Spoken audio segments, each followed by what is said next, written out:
Olá, investigadores, tudo bem com vocês? Eu sou a Monique e está começando mais uma investigação em série para vocês. O nosso caso de hoje é sobre 3 jovens que foram no shopping e nunca mais voltaram para casa. É um desaparecimento muito bizarro. Então, se você já gosta desse tipo de conteúdo, te convido a deixar o like, que vai me ajudar muito. Se inscreva no canal e também ative as notificações. Vou deixar aqui embaixo as minhas redes sociais, porque nós temos o Instagram e também o Facebook do Investigação em Série. Dito isso, bora pro nosso caso de hoje.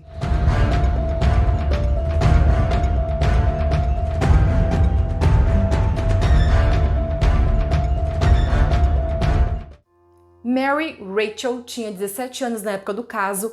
Todos a conheciam como Rachel. Ela estava no último ano do ensino médio e já era casada. O marido dela se chamava Thomas, tinha 21 anos de idade, já havia se divorciado uma vez e tinha um filho de 2 anos de seu primeiro casamento. E antes de se casar com Rachel, ele foi namorado da irmã dela, Deborah Arnold. Falando da Deborah agora, ela era 2 anos mais nova que a Rachel e ela sempre disse que nunca teve ciúmes da Rachel com o Thomas. E para que vocês possam entender, o pai da Rachel, ele tinha uma oficina de mecânica e naquela época, quando o Thomas e a Rachel se casaram, o seu pai estava falido e ele poderia perder a oficina. Ele se envolvia com pessoas de caráter suspeito, além de cometer pequenos crimes. E o Thomas, para ajudar, deu $20 mil ao sogro para salvar a empresa e se tornou um dos sócios. Agora vocês devem estar se perguntando de onde ele tirou o dinheiro.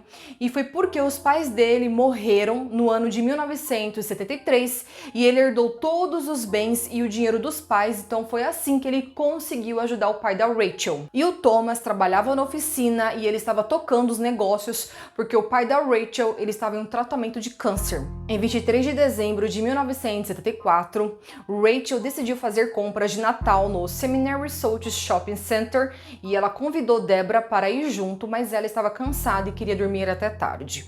A Rachel então saiu sozinha de carro para buscar sua melhor amiga chamada Renee, que tinha 14 anos e ela morava perto de sua casa. Suas famílias eram grandes amigas e as duas meninas se conheciam desde pequena. Naquela manhã, a Renee estava com um namorado chamado Terry Mosley, de 15 anos de idade, que morava do outro lado da rua. Ele a acordou para fazer uma surpresa e deu um anel de compromisso para ela. Quando Rachel ligou e convidou Renee para fazer compras, ela aceitou, mas apenas com a condição de que elas voltassem no máximo às 4 da tarde, porque ela e seu namorado iam a uma festa de Natal naquela noite e ela queria voltar a tempo para se arrumar. Seria sua primeira festa usando o novo anel de compromisso e ela estava louca para mostrar para todo mundo. As irmãs mais novas de Terry, o namorado da Renee, que eram a Janet, de 11 anos, a Julie, de 9, estavam na casa da Renee naquela manhã. Elas tinham ido ver o anel que a cunhada ganhou e isso era bastante comum naquele bairro, as crianças estavam constantemente entrando e saindo das casas umas das outras. A Rachel e a Renee convidaram a Janet para ir ao shopping, mas ela já tinha planos com uma outra amiga. Aí a Julie então perguntou se ela poderia ir junto e disse que queria, que estava bem empolgada para passear. As duas meninas mais velhas não gostaram da ideia de ter uma criança de 9 anos meio que no pé delas, mas elas disseram para Julie que se ela tivesse a permissão da mãe, ela poderia ir. E as meninas tinham certeza que a mãe da Julie iria dizer não, porque a Julie era muito nova, tinha apenas 9 anos de idade e ela deveria andar com meninas da idade dela. Mas a Julie ficou muito animada e ligou imediatamente para a mãe, que estava no trabalho, e pediu permissão para ir ao shopping. A mãe dela, a princípio, disse que não, porque a Julie não tinha nenhum dinheiro e, além disso, embora ela conhecesse a Renee muito bem, ela não conhecia a Rachel. Mas a Julie perturbou a mãe, implorou para ir dizendo que ela não tinha com quem brincar naquele dia. A sua mãe foi vencida pelo cansaço e acabou deixando. E aí foi o pior erro dela. As meninas se conformaram em levar a Julie com elas e também convidaram o Terry, mas ele disse que não podia ir porque ele tinha prometido passar o dia com seu amigo, porque no dia seguinte o amigo dele ia fazer uma cirurgia. Pouco antes do meio-dia, Rachel, Renee e a Julie entraram no carro e esse carro era da Rachel e do seu marido. A primeira parada delas foi na loja Army Navy para buscar uma calça jeans que Renee tinha reservado. A calça nova não foi encontrada no carro, por isso não podemos presumir que Renee trocou de roupa na loja e foi para o shopping já usando sua nova calça. calça. De lá, elas seguiram para o shopping e mais tarde vários compradores relataram ter visto as meninas ali naquele local. A Renee se destacava muito por causa de sua camiseta, era uma baby look amarela, com algumas palavras impressas na frente em verde. Essa camiseta era bem conhecida na época porque era um brinde que vinha junto com o perfume da Avon. A Renee estava tão animada para voltar para casa que as pessoas estranharam quando as meninas não chegaram na hora marcada. A mãe da Julie tinha dito que ela deveria voltar para casa até as 4 da tarde e ela ficou muito chateada pelo fato das meninas não terem obedecido, e já a família da Rachel ficaram assim super preocupados, achando que o carro tinha dado algum problema. Os pais da Renee foram até o shopping, eles não encontraram as meninas, então entraram no estacionamento do shopping para procurar pelo carro. Somente às 6 da tarde eles viram o carro no estacionamento superior, próximo à entrada da loja Sears. As portas do carro estavam trancadas e um único presente de Natal embrulhado estava no chão do banco de trás. Este era um presente que a Renee trouxe para o enteado de 2 anos da Rachel, mas as meninas não estavam em lugar nenhum. A mãe da Rachel, chamada Fran, ela não era a única pessoa que tinha a sensação de que algo estava errado. O pai da Renee, Richard, e um vizinho ficaram de tocar escondidos atrás de outro carro do estacionamento, vigiando o carro da Rachel. Eles não sabiam o que esperar, mas eles tinham certeza que estariam prontos para qualquer coisa que acontecesse ou então alguma pessoa. Os parentes ligaram para cada uma das amigas das meninas perguntando se elas tinham visto as meninas em algum lugar e ninguém sabia de nada. Eles também ligaram para os hospitais da região, a família de Julie então resolveu chamar a polícia. As famílias afirmam que a polícia não levou o desaparecimento a sério no início e eles acreditavam que as meninas fugiram. Como sempre, a polícia sempre vem com essas ideias. E, gente, era uma ideia absurda na opinião da família, porque elas teriam convidado pessoas próximas delas para irem juntos. Sem contar a Renee, que deixou claro no início que queria ir embora logo, e também por que levou uma criança de 9 anos junto. Mas nenhuma delas levaram roupas ou pertences pessoais, elas tinham pouco dinheiro e ainda deixaram o carro para trás. Não fazia nenhum sentido. Ninguém foge a pé tendo um carro à disposição, né, gente? E o departamento de polícia discorda da visão dos familiares de como eles lidaram com o caso, e eles afirmam que desde o início eles investigaram com todo o rigor o desaparecimento das meninas. Um artigo publicado no Fort Worth Star-Telegram um dia após o desaparecimento relatou especificamente que a polícia estava procurando as meninas, mas não tinha motivos para suspeitar de crime. Poucos dias depois, a polícia foi um pouco menos desdenhosa, dizendo ao jornal que não tinha certeza se houve ou não crime. 4 meses depois, um artigo relatou que a polícia inicialmente pensou que as meninas eram fugitivas. O marido de Rachel encontrou uma carta em sua caixa de correio na manhã da véspera de Natal. O nome Rachel estava escrito no canto superior esquerdo do envelope, sem sobrenome ou endereço do remetente. Dentro havia um pedaço de papel com algumas frases de caligrafia grande inclinada que dizia o seguinte: "Eu sei que eu vou me ferrar por causa disso, mas nós apenas tínhamos que fugir. Estamos indo para Houston. Nos veremos em cerca de uma semana. O carro está no estacionamento superior da Sears. Com amor, Rachel."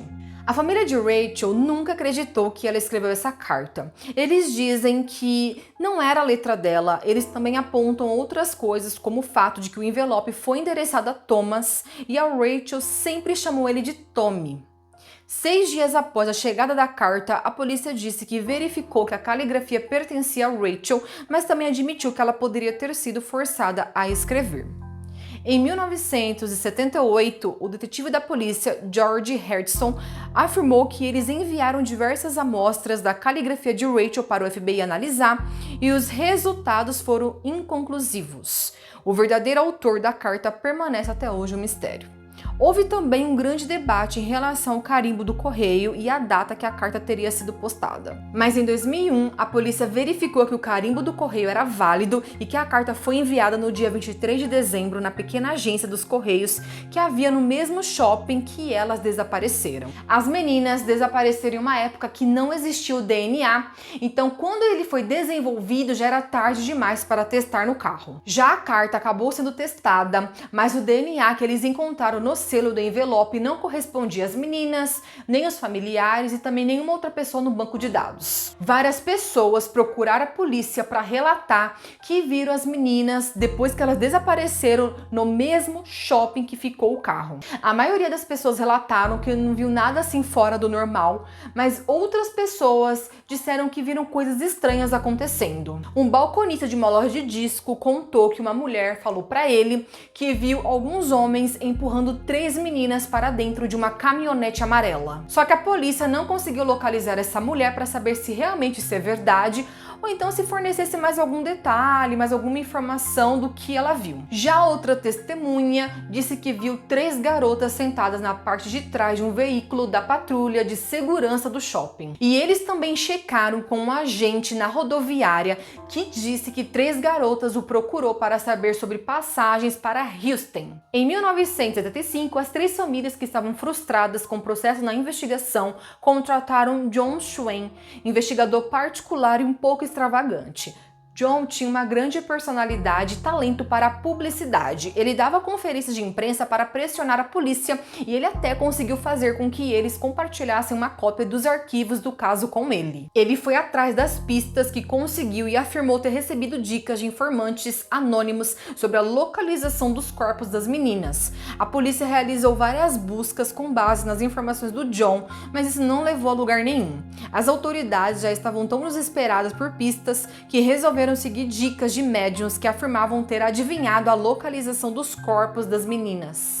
A essa altura, eles cavaram perto de um poço de petróleo em busca dos restos mortais das meninas e eles atenderam isso por causa de uma ligação de uma vidente do Havaí. É lógico que isso não deu em nada. O detetive particular, o John, ele morreu por causa de uma overdose em 1979 e a sua morte foi considerada suicídio. Por algum motivo que eu não sei qual é, em seu testamento ele pediu para que todos os seus arquivos fossem destruídos e eu achei isso um pouco estranho. Será que ele sabia mais do que ele falava? 7 anos depois, em 1981, uma nova testemunha se apresentou dizendo que estava no estacionamento no shopping em 23 de dezembro de 1974 e testemunhou um homem empurrando 3 meninas para dentro de uma van.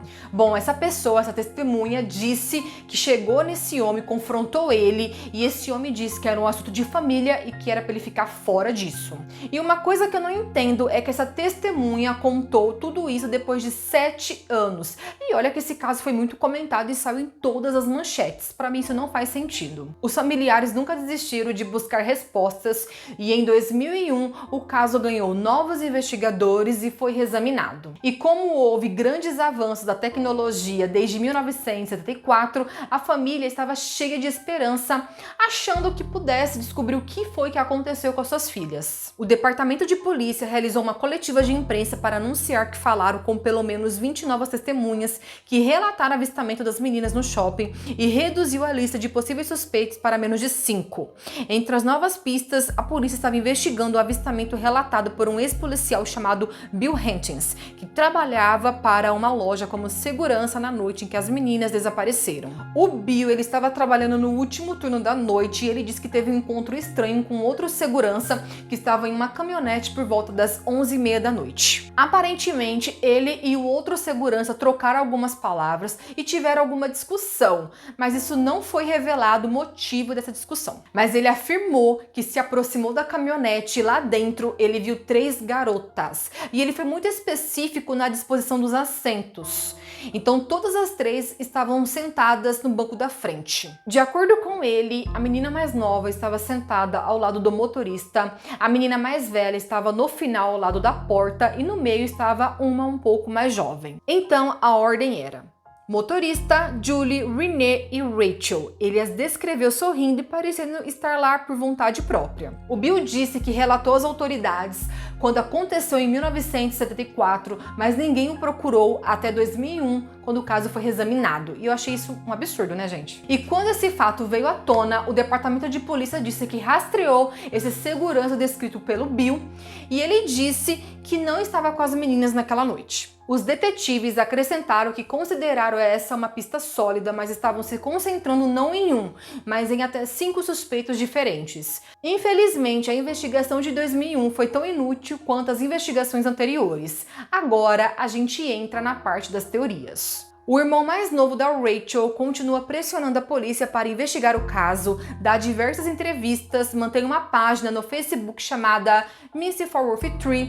Ele já compôs uma música para a Rachel e sua banda faz shows para angariar fundos para as investigações. O Rush cresceu com o desaparecimento da irmã. Quando criança, ele acreditava que ela estava viva, esperando que alguém encontrasse e trouxesse para casa.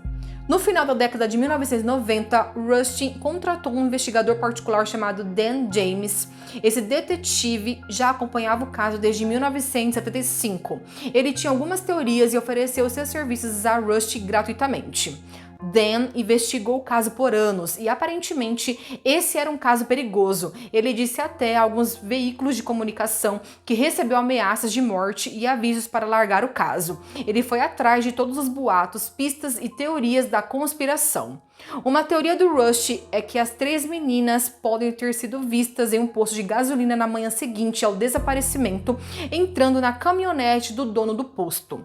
E esse dono do posto teria dito a um funcionário que ia levar elas para a rodoviária para ir para Houston, mas que primeiro iria se divertir um pouco com elas. O Rush, ele disse que esse mesmo funcionário foi à casa desse chefe alguns dias depois e viu que tinha marcas de sangue e novas escavações no quintal, só que ninguém conseguiu localizar o dono do posto. Rush também contou de um outro suspeito que era amigo da família e amigo do pai dele, mas ele não explicou o motivo pelo qual ele era suspeito, mas ele disse que só suspeitou dele depois da morte dele. Só que de acordo com vários relatos dos moradores, esse homem ele era um pedófilo, ele abusava de crianças e adolescentes quando ele tinha chance. Inclusive, o pai da Rachel sabia dessa reputação dele, mas mesmo assim ele sempre recebia esse homem na sua própria casa. A Debra, a irmã da Rachel, contou que a infância delas foram muito assim feliz, porque elas tinham muito medo do pai, porque ele era muito agressivo e ele era muito explosivo com elas. Foi inclusive por causa do medo que ela tinha do pai que a Rachel decidiu se casar tão jovem e sair logo de casa. Vamos agora falar do Thomas, o marido de Rachel. Como ele trabalhava na oficina, ele disse que ficou lá o dia todo e depois foi para o encontro da sua liga de boliche semanal. Foi lá no boliche que ele foi avisado por telefone às 8h30 da noite. Ele então ligou para Debra em sua casa e pediu que ela o buscasse no boliche para que eles pudessem ir ao shopping e se juntar aos outros. O Thomas, ele disse que ficou o dia todo na oficina e que a mãe da Rachel podia comprovar isso, só que a Debra falou uma coisa totalmente diferente. Ela acredita que a sua mãe não foi na oficina naquele dia do desaparecimento. Ela ficou com o pai das meninas porque ele não passou o dia bem e à tarde ela ficou no telefone ligando para as lojas do shopping procurando as meninas. E o mais bizarro disso tudo é que nos relatórios da polícia, a mãe da Rachel, ela disse para os policiais que passou na loja e ficou lá com o Thomas e tinha certeza que ele não tinha saído de lá e que ele não tinha nada a ver com os desaparecimentos. Mas como ela pode dar tanta certeza? Uma coisa que precisamos falar foi da pouca importância que a polícia deu à cena do crime. Eles não examinaram o carro, só chegaram na conclusão que o carro ficou lá desde que elas chegaram no shopping e que ninguém havia entrado ou mexido nele. O Thomas disse que inicialmente ele estava muito confiante, achando que as meninas seriam encontradas nos primeiros dias de busca do desaparecimento delas. E ele até ofereceu uma recompensa de $2.000 e esperou que a Rachel voltasse para casa, só que não foi isso que aconteceu. E depois de um ano, o Thomas ele saiu da cidade, se casou novamente e se tornou supervisor numa empresa de água no Texas. Vamos agora falar do possível suspeito do caso. Seu nome é Mike e ele era um serial killer nascido e criado em Fort Worth.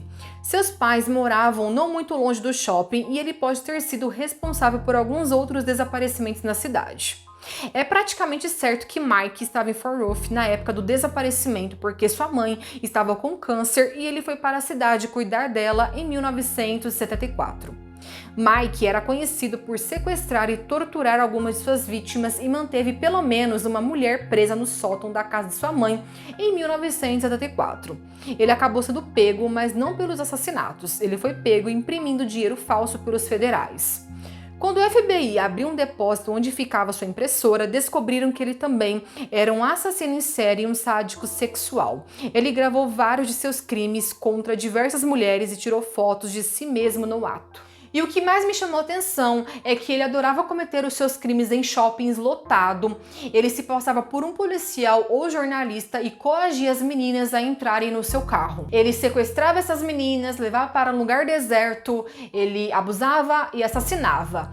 Mas o que não faz muito sentido é a teoria da carta. Por que ele mandaria uma carta? Só que através de uma entrevista foi falado que quando ele cometia algum dos seus crimes, ele também enviava sim uma carta para a família dessas vítimas. Então faz todo sentido. Eu não sei se o Mike ele foi investigado pela polícia, mas é fato que ele estava na cidade quando aconteceu o desaparecimento das meninas, então isso já basta uma investigação muito mais aprofundada, né? Mas uma das coisas de que eu tenho certeza nesse caso é que tudo gira em torno da Rachel e de sua família.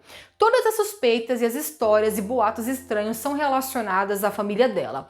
Rachel com certeza é a chave desse caso e desse mistério que permanece em solução até hoje. É isso aí, investigadores. Esse foi mais um caso de hoje. Espero que vocês tenham gostado. Deixa aqui nos comentários se vocês já conheciam esse caso, se vocês gostaram e o que vocês acharam que aconteceu com essas meninas. Não se esqueçam de deixar o like e de se inscrever no canal. Vamos se ver então no próximo vídeo. Até mais, investigadores!